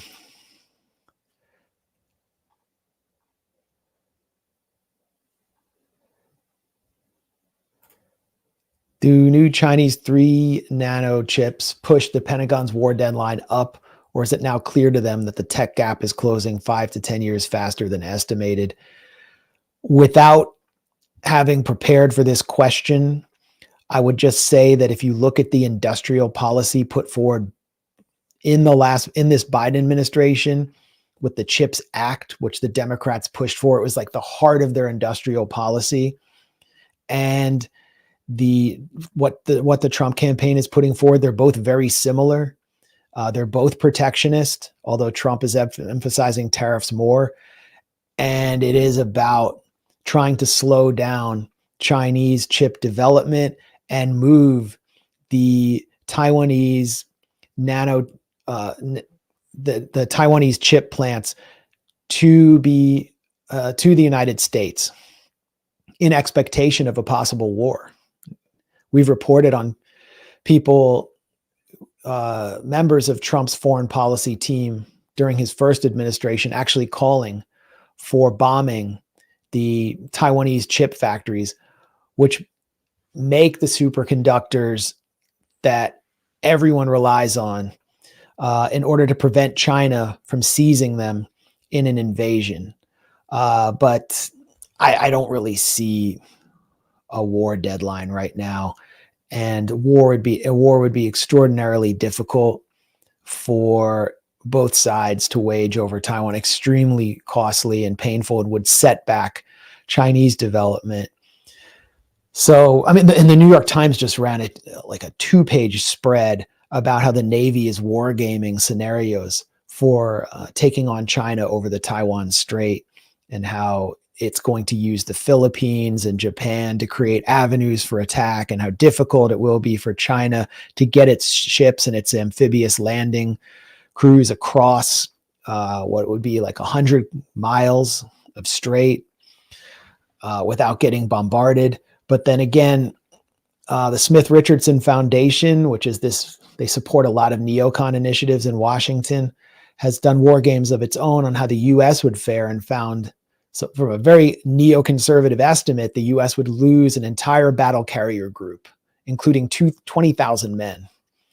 I think psychologically, the cost to the U.S. would be much higher to lose 20,000 men than for China, which would be defending its mainland against an imperial invader. And it would cause an existential political crisis in the United States.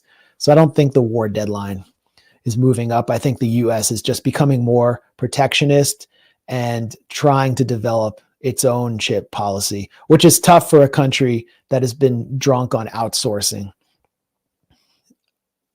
What else do we got here?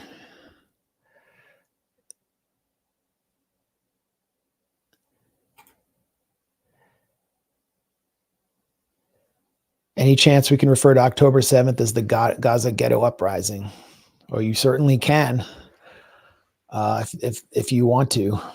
October 7th means different things to different people, including in Palestine. But the Warsaw Ghetto Uprising resulted in the death of all of its participants after they were left with no other choice.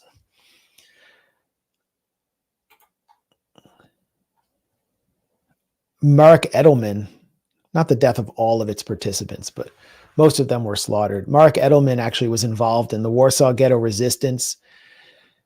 He died not in Israel, but in Poland. He stayed in Poland. He was Jewish, was pressured to move to Israel, refused to do it. And during the Second Intifada, I've talked about this before, issued a letter to, in his words, Palestinian commandos, addressing them as fellow fighters, as comrades, essentially, and created a huge uproar. It was denounced by the Zionist world for this letter. He urged them to not use the tactic of suicide bombing. It wasn't an uncritical letter, but it is notable that a fighter from the Warsaw Ghetto resistance demonstrated respect to Palestinians. And you also have Amos Shokin from Haaretz, liberal Zionist newspaper, the voice of the enlightened public in Israel, which has attacked the Grayzone many, many times since October 7th. I mean, it is a Zionist paper. Shokin, who comes from this wealthy Ashkenazi elite family, one of the founding families of Israel, referred to Palestinians in Gaza as freedom fighters, referred to Hamas militants and militants from the other factions as freedom fighters at the Haaretz conference in London, which was headlined by none other than Tony Blair. Shokin also called for sanctions on Israel by the West and the United States until Israel implements a Palestinian state.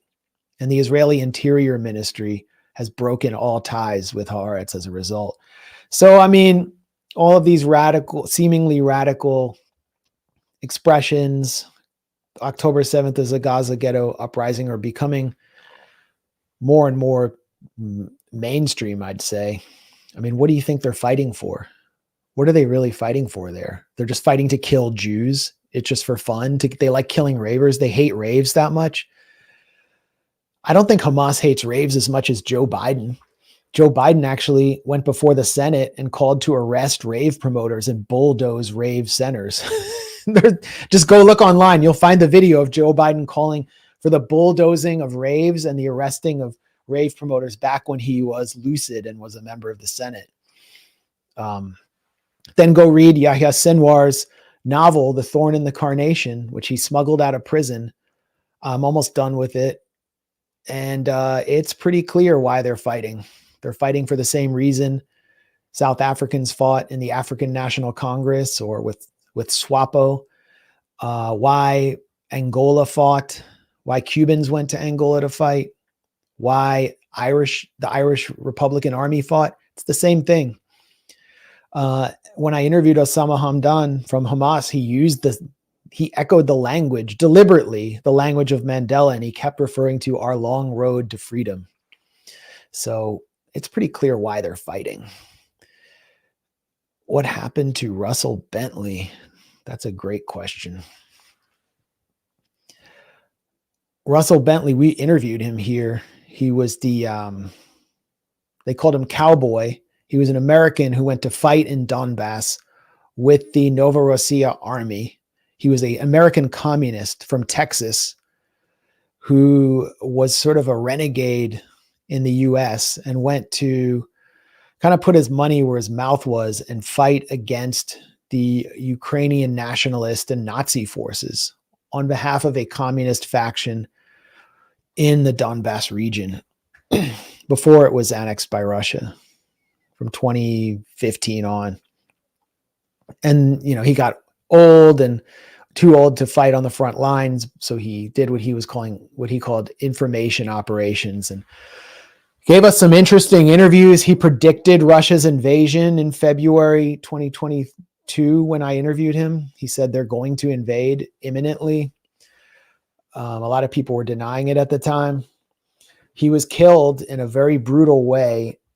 And I've gotten some information from journalists who were there, but it's been so long, and this question I wasn't prepared for, so I don't want to say anything that's incorrect. What I generally remember is that while his death was blamed on the Russian army, he was actually killed by mistake by a local faction who then burned his body to try to cover up the crime, and they were harshly punished. But I'm going to have to come back because I don't exactly remember the details, but it was not as reported.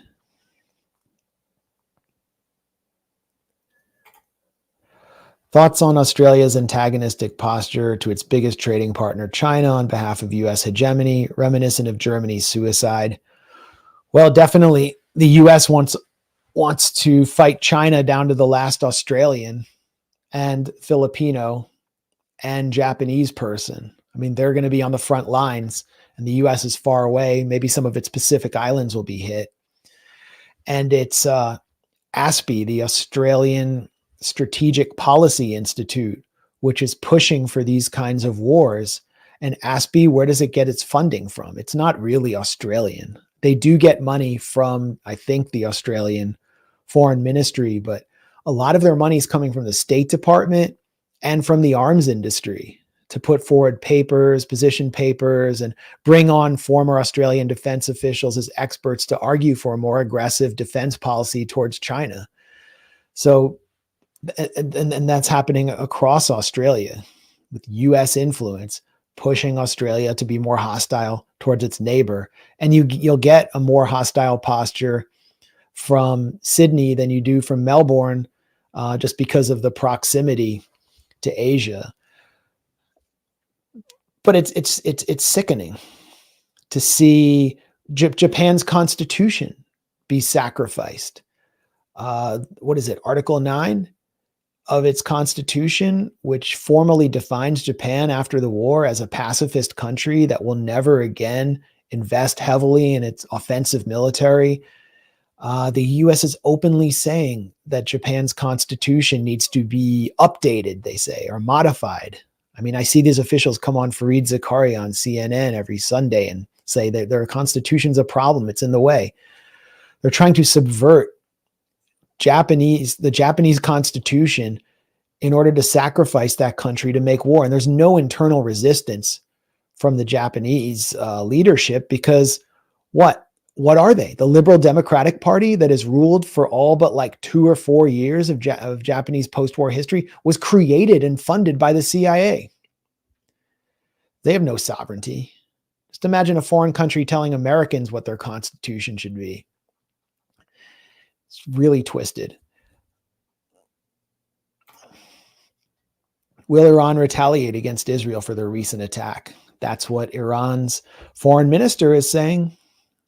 That's what the head of the IRGC is saying. Iran's ambassador to Iraq has said it, and Israel is leaking. I don't know if this is part of an information war strategy to publications in the US that they believe in the coming days, Iran will retaliate from Iraq, whose airspace was criminally violated by Israel with US permission.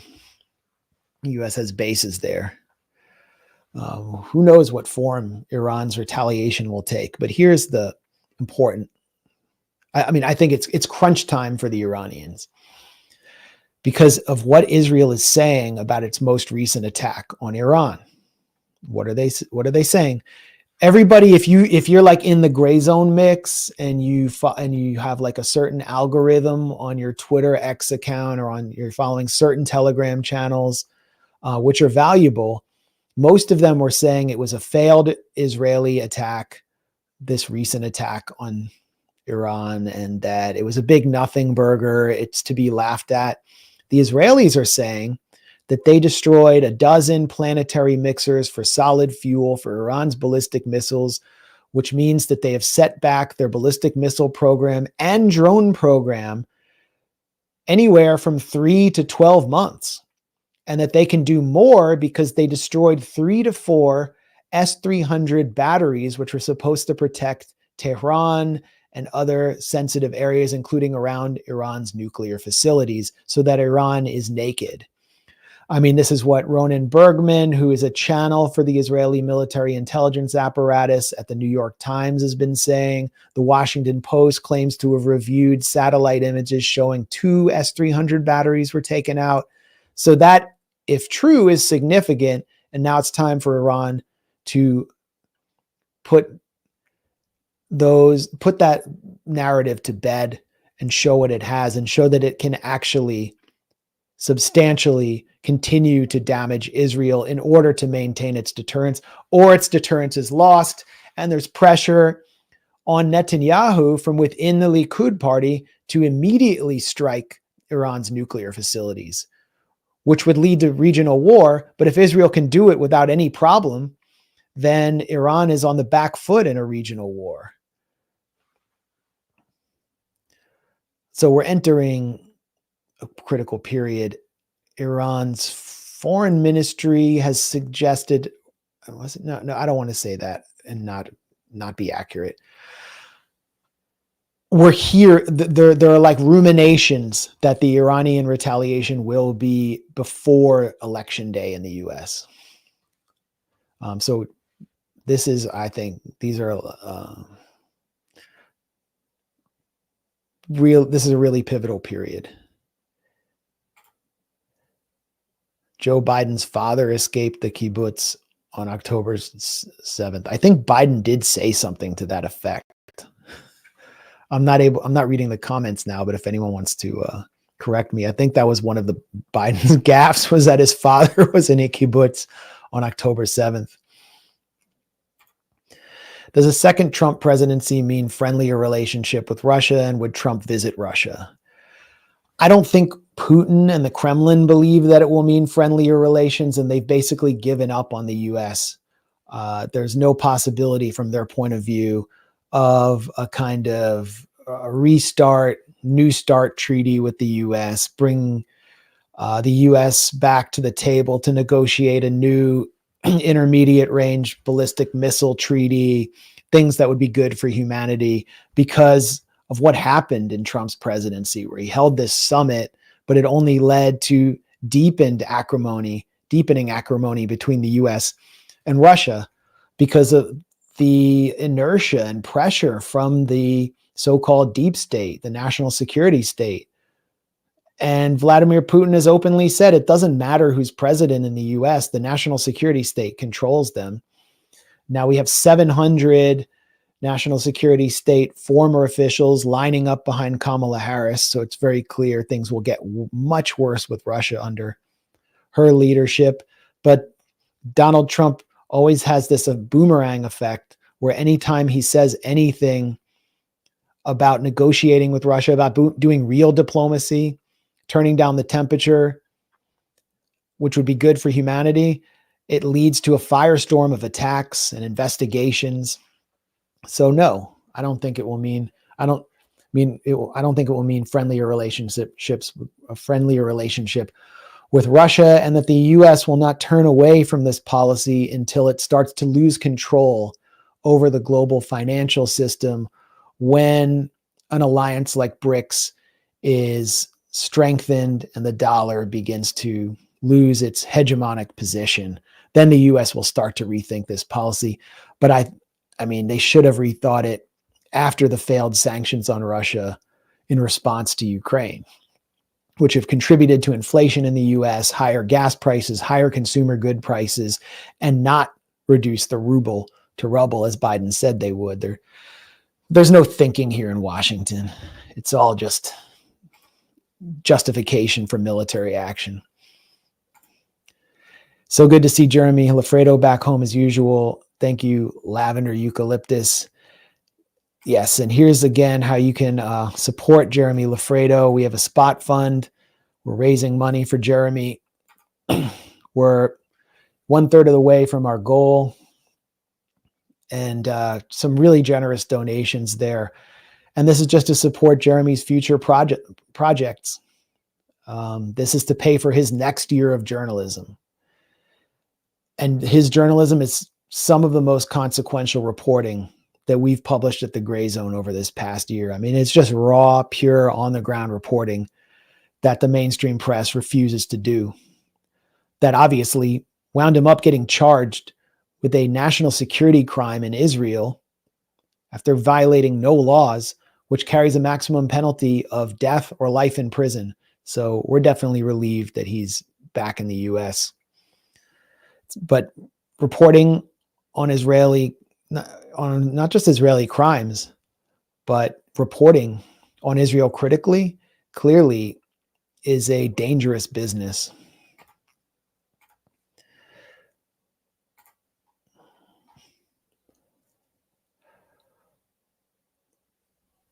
What do you make of Brazil vetoing Venezuela joining BRICS? I was very disappointed. Let me read Anya Parampil's comment on that. Let's see. Here it is. I think she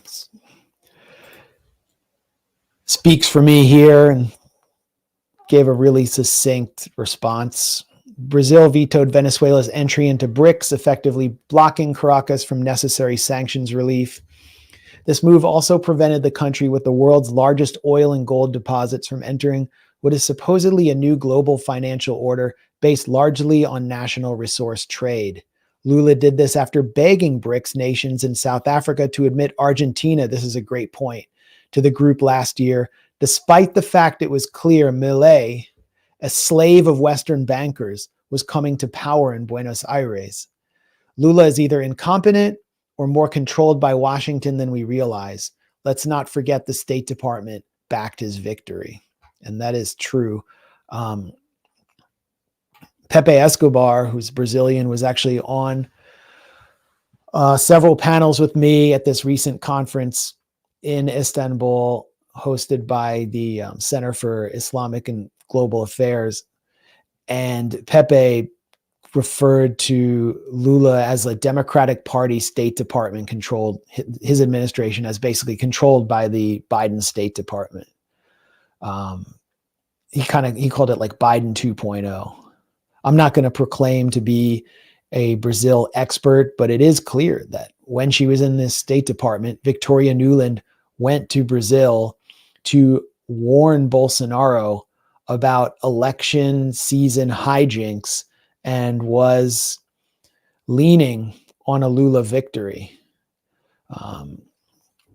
It is clear the Biden administration preferred Lula. It baffles me that he would choose a country like Argentina, which was part of the Puebla group, sort of the anti-Troika of resistance faction in South American leadership, kind of opposed, social democratic, but opposed to the alliance of Cuba, Venezuela, and Nicaragua.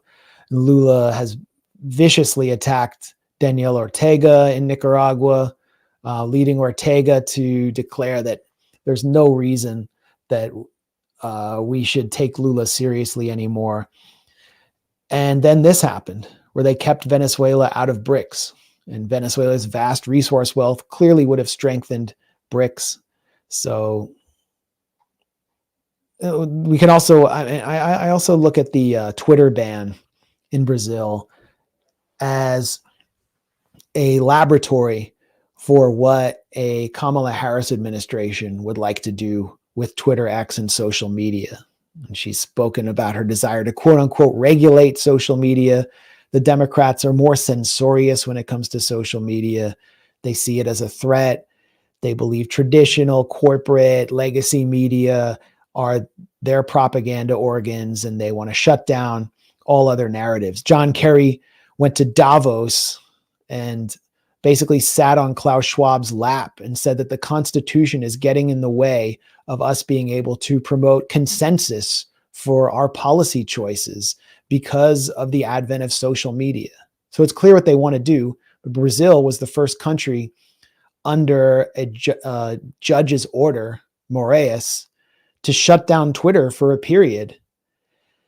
And look at the experts that have been brought in Brazil, how they're gallivanting around the world to a lot of these conferences on disinformation. It does appear like this was a pilot program for what could take place in the U.S. Kamala says Trump has an enemies list and she has a to-do list. And yeah, it's true. He's very vindictive. He has an enemies list. Her to-do list includes checking off certain accounts on her or the people who control her enemies list, and censoring them or shadow banning them. Now, Lula has also played a really positive role in a lot of diplomatic spheres in Latin America, and Bolsonaro, and not just in Latin America, on Palestine, on Gaza. And Bolsonaro is a pro-Israel fanatic, an ultra-Zionist, just like Javier Milei, backed by some of the same Zionist and Christian Zionist forces. So in many ways, it's, what would be worse? It's like the question we ask about the U.S.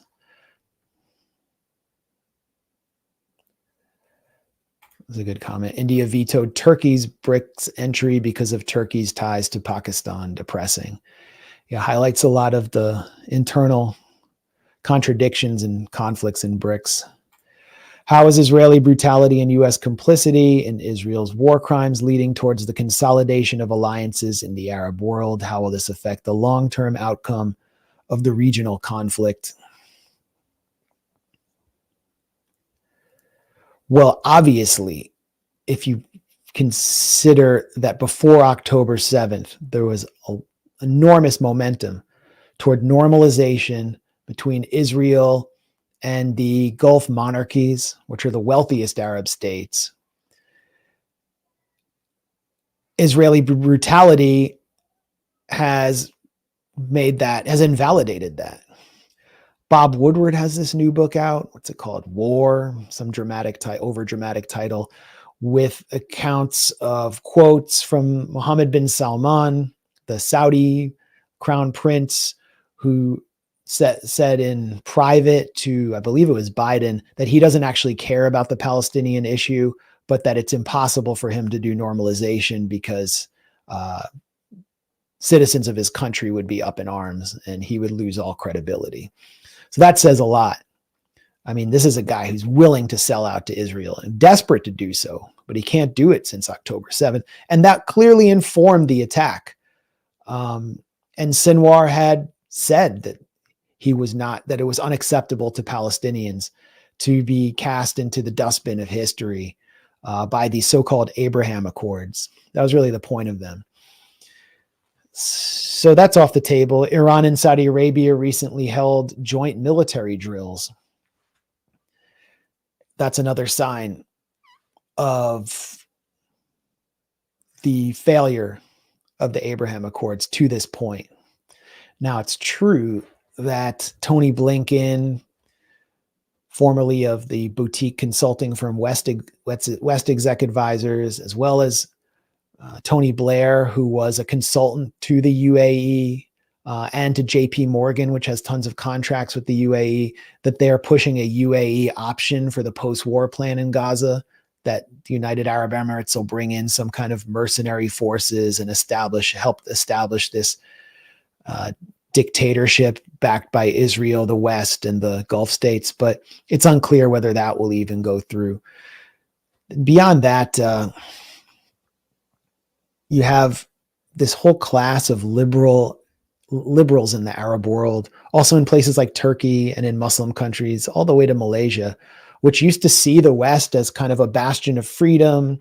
They attended Obama's speech hailing the advent of an Arab Spring in Cairo and cheered for him naively. They're not so naive anymore. None of them respect the United States as an avatar of the rules-based order or an enforcer of the rules-based order. They now see what everyone else has seen, which is that the rules-based order means the US makes the rules and everyone else has to follow orders. And so this has grave implications for a country like Jordan. I could actually see a scenario where Jordan is destabilized. The humiliation that the Jordanian leadership is willing to endure is incredible while they shoot down Iranian ballistic missiles and drones. How long can that last?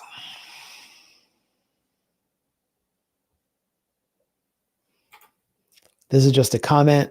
I think all of your journalists at the Grayzone News need to bring burner phones and sanitized laptops if they're going to go overseas to these US vassal states. My concern is that Israel may have extracted sensitive info from Jeremy's phone. I don't know what they extracted from Jeremy's phone. I don't think we have really anything to hide. They were accusing Jeremy effectively of being a deep Iranian spy, which is ridiculous. But at the same time, I agree, all journalists should protect themselves digitally when they're going into areas where they're likely to have their phones seized. And, we've even seen our friend Dan Kovalik be digitally strip searched by his own country's Department of Homeland Security at an airport in the US, where you actually have no rights when they're holding you. So they can take your phone. They won't give it back to you if you refuse to open it for them. And then they'll spend the next 30 days trying to break in there. There are ways to circumvent this or make it harder. There's a system that Edward Snowden recommended called graphene. And you can install that system on a Google Pixel phone. And that system is said to be much more secure than whatever your iPhone, the iOS system, for example. So I agree with this comment. And, look into graphene. They have a website. Snowden has talked about it. I can't vouch for it myself. I haven't gone through that experience yet, but it's something that's recommended. And I don't see any more comments or questions, so I think I'm going to wrap here. But thanks, everybody, for joining us for the last 2 hours. Thanks to Aaron Mate for being a part of it. And we're going to be back next week, hopefully early in the week. We obviously couldn't do this without your support. So one more time, this is the spot fund for Jeremy Lafredo. We want him to continue producing journalism for the Grayzone and to be supported. He's one of the best young journalists out there doing real work on the ground. And he has some incredible projects lined up. Some are almost in the can. So here's how you can support him. Just go to Spot Fund and look up support Jeremy Lafredo's work. That's Lafredo with 2 F's. And subscribe to our newsletter if you haven't done so yet. You'll get all of our articles and reports. We have some incredible investigative reports coming out very soon. You'll get videos, and you'll get updates on whatever we're working on.